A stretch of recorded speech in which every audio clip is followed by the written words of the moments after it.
The four muscles that control your posture. Have you ever wondered why some people naturally stand tall while others develop rounded shoulders, a forward head posture, and constant neck tension? Most people think posture is simply a matter of remembering to stand up straight. But that's not how posture works. In fact, if you've ever tried forcing your shoulders back, you probably noticed that within a few minutes you were slouching again. That's because posture isn't something you consciously hold. It's something your muscles create automatically. Think of your posture like a tent. A tent doesn't stand because someone is holding it up. It stands because all of the ropes pulling on it have exactly the right amount of tension. If one rope becomes too tight or another becomes too loose, the tent begins to lean.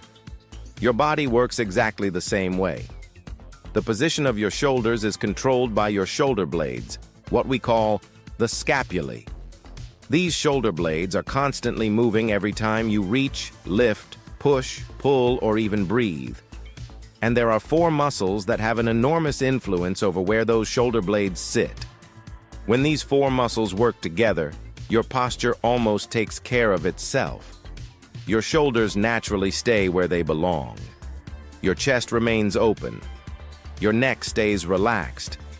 And movement becomes smooth and efficient. But when these muscles fall out of balance, your body begins to adapt. The shoulders roll forward. The chest collapses. The head starts drifting in front of the body. Before long, you're dealing with rounded shoulders, forward head posture, stiffness, and sometimes chronic neck and shoulder pain. So what are these four muscles? The first is the pectoralis minor. This small muscle sits underneath your chest muscle and attaches to your shoulder blade. Its job is to pull the shoulder blade slightly forward. That's completely normal. The problem begins when we spend hours sitting at a desk, driving, or looking down at our phones. Over time, this muscle shortens and tightens.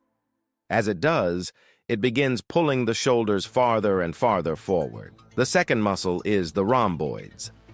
These muscles connect your shoulder blades to your spine. Think of them as the muscles that gently pull your shoulder blades back toward one another. When they're strong, they help keep your chest open and your posture upright. Unfortunately, sitting for long periods often causes them to weaken.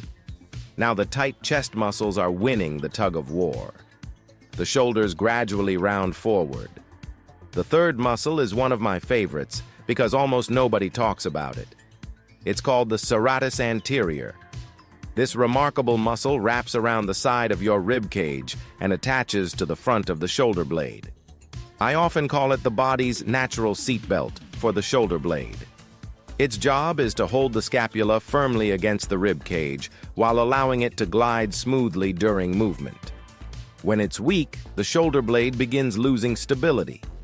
Sometimes it even starts sticking out from the back, a condition called scapular winging. Without good stability, the shoulder simply can't function the way it was designed. The fourth muscle is the Levator Scapulae. As its name suggests, it helps lift the shoulder blade.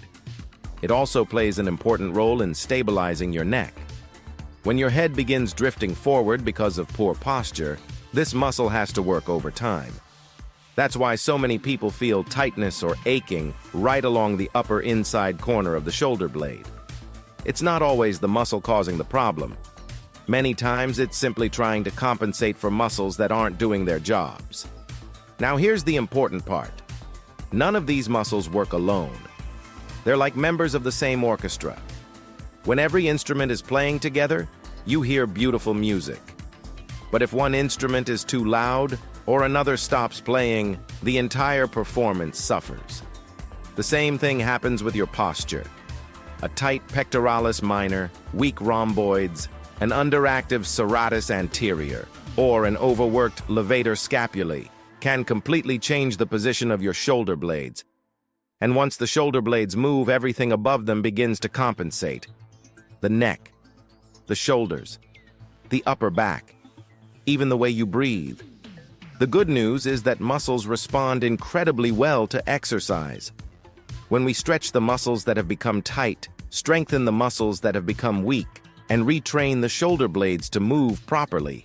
Posture often begins improving naturally, not because you're forcing yourself to stand up straight, but because your muscles are finally doing the job they were designed to do.